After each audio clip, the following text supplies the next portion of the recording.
Hello, Delaware County. Welcome back to Off the Record with your weekly highlights of county news from The Reporter, your finest news source. I'm Andrew Cantor with the latest of what's happened and happening in the county this week.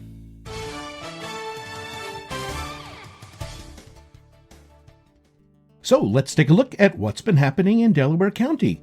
But first, some exciting news at The Reporter this week. Our own Alicia Korba, she took home a first place award from the New York Press Association for her investigative series, Behind Closed Doors. And if you missed it, that was about the abuse and misconduct, to use a gentle term, at the former Hancock School. It revealed years of the trauma that students endured, suicides, and criminal actions by one of the teachers who was just convicted on federal charges. Anyway, the judges absolutely loved Alicia's work. They praised her for both tackling a really tough issue and bringing a humanity and truth to what is a really painful subject. We couldn't agree more, and we are so proud. Congrats, Alicia. Now we move into kind of a gross news from the village of Delhi. Someone dumped some kind of heating fuel into the village sewer system. So someone is not exactly neighbor of the year. The village staff, they noticed the spill, one, because it stunk, and two, because their rags that they use for cleaning up, they turned red, and heating fuel is dyed red, in case you didn't know. So they figured that someone had some kind of a spill in their basement and then used a sump pump and just pushed it right into the sewer. Don't do that. The damage wasn't serious, but they had to spend time cleaning it up, and it could have been a lot worse. The authorities, they are looking for whoever's responsible, and I think they'll know who it is when they go in the basement and it smells pretty funky. So Delaware County got a nice surprise. Almost $500,000 in federal daycare funding for the year. Now that's good news. But here's the problem. Because more families have come into the program, the county is still looking at a much larger bill than it had planned for, even with that federal funding.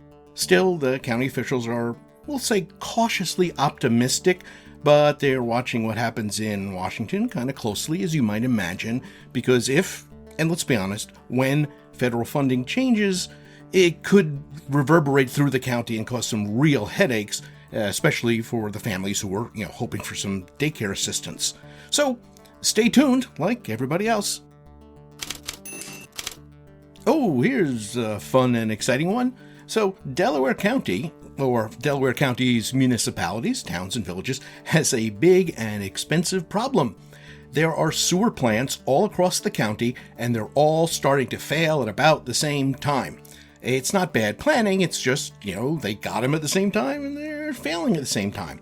So there's funding out there to help pay for these, and at first each municipality was looking to get its own grant to help pay for this, but instead they've decided to team up and maybe apply for some kind of county-wide grant instead of every tiny village having to fight and go through it alone.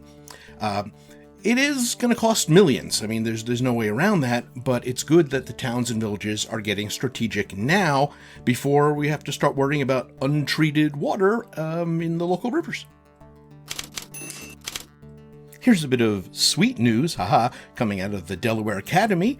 FFA students there are teaching the younger kids, the junior rangers, how to tap maple trees and make maple syrup. And we're not talking like a little backyard setup. They're using like 1,500 taps, the whole complex tubing system, and then the high-tech reverse osmosis equipment to process it all.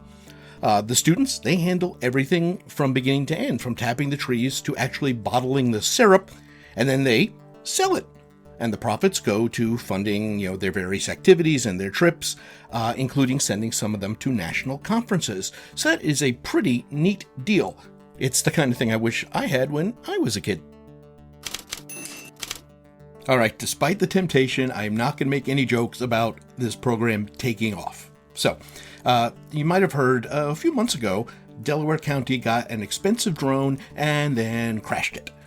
So, rather than give up on the drone program completely, they decided to be a little smarter about it, and instead of getting big, expensive drones, they're getting a bunch of smaller, cheaper ones so that if someone crashes them, it's not a big deal. The problem, they got these drones, all right, but they couldn't decide who was going to get to use them and who would fly them, when they would fly them. But now they've sorted all that out. And this is what it's come to. If there's an emergency, like search and rescue, the EMS and the sheriff's deputies get to use them, flying over the reservoir looking for floating bodies or whatever.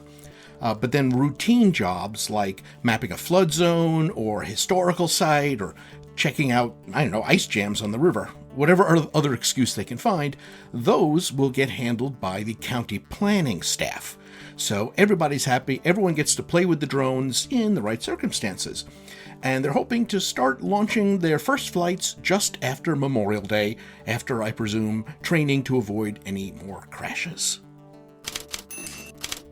And that's just a sampling of the news that's going on in Delaware County this week. Remember, to get it all, you should subscribe to The Reporter. You can get it at the-reporter.net or give them a call at 607-464-4009. We'll see you next week.